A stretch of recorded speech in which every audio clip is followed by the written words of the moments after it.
Welcome back, everyone.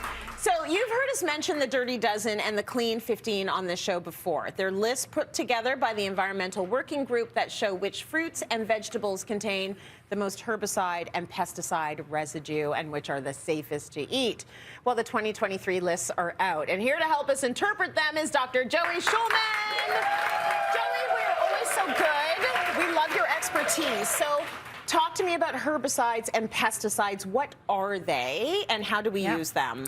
So herbicides and pesticides are exactly like they sound. Herbicides kill herbs, weeds. Pesticides kill pests, bugs. Right. So we like that because you get cleaner produce. You can get a larger yield sometimes because there's not as much weeds. Yeah. The problem is, and we've talked about this on previous shows, our toxic load is getting bigger and bigger. Cosmetics, food sources, soil, like we are our soil. So we have to look at the soil to see, like, is the soil healthy? Then we're healthy. Right. And so the issue is with an abundant amount of herbicides and pesticides on our food, how is this affecting health? And the Environmental Working Group doesn't even mention one of the big guys, which is called glyphosate. Yeah. But they do really good work, and they've tested various produce and various types of fruits and vegetables extensively. Does the list change every year? Yeah, it does. It okay, does. so Yeah, some it veggies does. are on, some are off. Who's on the list this year?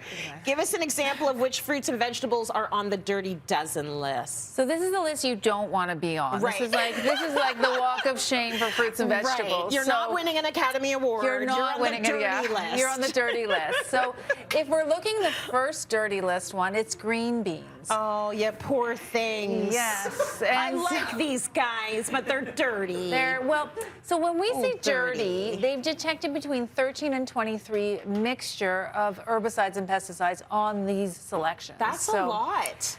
So this is for information. This is not to scare anybody. This is so we as consumers know better. So if budget does allow, we can then select, well, maybe we're not going to buy the dirtiest ones conventionally. Maybe we can afford to buy organic for these. Right. Which leads me to the second, which is blueberries. How many times have we talked about how good blueberries are for you? Doesn't mean stop eating them. So what are our options? It does not mean stop eating them. Yeah. It means if you want to buy organic, you can even consider doing frozen because there's less waste with frozen foods. Yes. It's one of the ones I buy organic. I like wild organic blueberries. And people are going to be like, are you spending hundreds? I'm not. I actually found a source where I can get a huge box for $16.99. It lasts us for 2 or 3 weeks. Oh, that's good. Yeah, really good. Okay, another example is peppers. So easy to clean, at least. Easy to clean, and there are ways that we can sort of, if you have to buy conventional, that you can clean a little bit better, whether it's warm water or using a scrubby. Yeah. So there's areas too. I'm not trying to scare everybody off, just some information. Okay. Now another Next on our example, list. Kale. I never liked you anyway. Just joking. Well, it says good things about you, so yeah. Oh, okay, I take it back. I'm sorry. No, kale's a superfood, right? Yeah, it's so good for you. We really want to eat kale. And someone said to me backstage, somebody who works on the show, well, when I buy regular lettuce that's organic and I've spent $8.99 and I see bugs, I'm like, ugh, I don't want to have it. Right.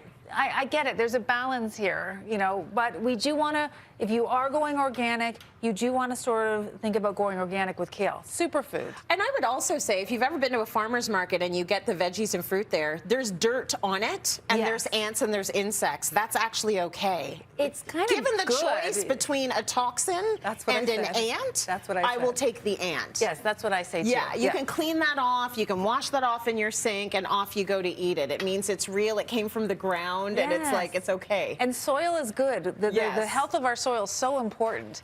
Now, spinach, I know, wah, I love right? you. But we should still love spinach because it is a superfood. Yeah. We put it in our smoothies, we have it in our salads. This is one that we really want to try and go organic if possible. Yeah. The prices I've compared, you know, organic is certainly more. I'm not saying it's not. Yeah.